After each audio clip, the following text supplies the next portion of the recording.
Alice Cooper, everybody. Thanks for that introduction. I've always been a real big fan. Alright, let's get down to business. In Mary Shelley's Frankenstein, Victor travels across Europe in pursuit of his dreams and later in pursuit of his monster. The novel was written with the assumption that the reader would have a basic knowledge of the locations mentioned in the novel. However, most American teenagers like myself aren't exactly down on European geography. This presentation will help you to better understand Victor's journey and teach you a little bit about some of the places mentioned in the novel. Please, try to stay awake. You have to admit, this beats staring at a poster for 10 minutes. When Victor begins his narration, we learn that he was born and raised in Geneva. Geneva is a large city in southwestern Switzerland along its border with France. For this reason, French is the primarily spoken language. The city sits on Lake Geneva and is surrounded by the Alps, a mountain chain. Both of these features play an important role in Frankenstein. The Geneva Canton, which is similar to one of our states, is known as a place of residence for Switzerland's rich, making it somewhat like California's Beverly Hills. Someone reading the book in Shelley's time would have immediately associated the Frankenstein family with great wealth just at the mention of Geneva. This helps further characterize the Frankenstein family as well-to-do. Today, Geneva plays an important role as headquarters for several United Nations organizations. But Victor Frankenstein couldn't stay young forever. Eventually, the test-tube-wielding alchemist wannabe went off to study at the University of Ingolstadt in neighboring Bavaria, Germany. The actual route Victor took to get to Ingolstadt was not mentioned in the book. Ingolstadt is known for having a handful of prestigious schools confined within its gated walls. The university was sponsored by the Roman Catholic Church and was a highly acclaimed institution. It was considered to be one of the foremost centers for higher learning in all of Europe. Science was one of only 5 subjects taught at the University of Ingolstadt. The university closed down in 1800 because the Prince of Bavaria considered it a financial burden. The University of Ingolstadt was a great choice of setting for Victor's schooling. Using an existing college in Frankenstein would have been an insinuation that the university would foster a madman such as Victor. Making up a college would weaken Victor's character because someone of Victor's wealth should go to a well-known, important school. Using the closed University of Ingolstadt in the novel solved that problem. The town of Ingolstadt also served as the birthplace of the monster. This could be considered symbolic as the town was the birthplace of many well-educated people in its heyday. After Victor received word of William's death, he returned to Geneva by an unknown route. In an effort to cure his depression, he journeys to the nearby Charmonix Valley, which is just south of Geneva in France.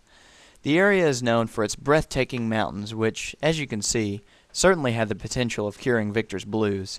This valley is a favorite location for skiers. In fact, the first Winter Olympics took place here. From here, Victor decides to climb to the summit of Montenvert, which is the large glacier located somewhere on Mont Blanc, the highest mountain in the Alps. It's the 11th highest mountain in the world, with a summit at 15,781 feet above sea level.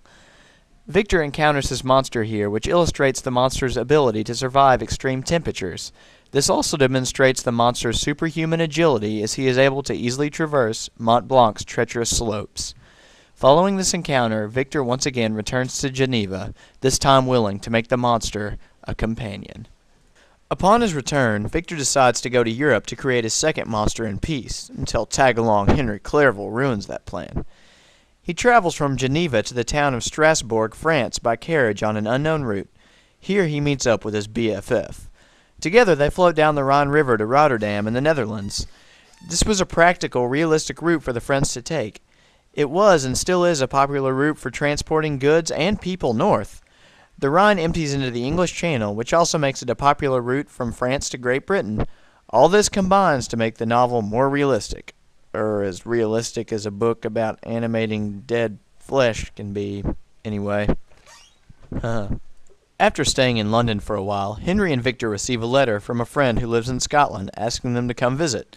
The two friends hit all the high points of the United Kingdom on the way: Windsor, Oxford, Matlock, the Cumberland Lake District. But Victor got bored with old castles and small bodies of water fairly quickly, so he departed from his buddy and headed to a remote island in the Orkney Archipelago. But only 20 of these are inhabited. This further contributes to the realism of the novel. The Orkney Islands contain some of the earliest traces of man on Earth. Remnants of the Neolithic era, such as the Nap of Hauer and the Ring of Brodgar, are found in this chain. This could be symbolic, as Victor planned to create his second monster in an area where man originated. In modern times, the islands house the Scapa Flow Navy base, which played an important role in combating German U-boats in World War I and World War II. After discovering the body of poor Henry Clerval, Victor returns to Geneva once again by an unknown route.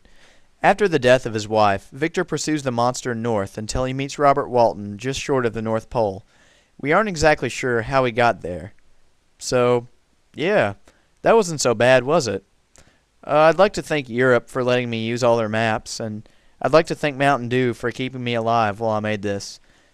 And in conclusion, Bob Barker reminding you to help control the pet population. Have your pets spayed or neutered. Goodbye.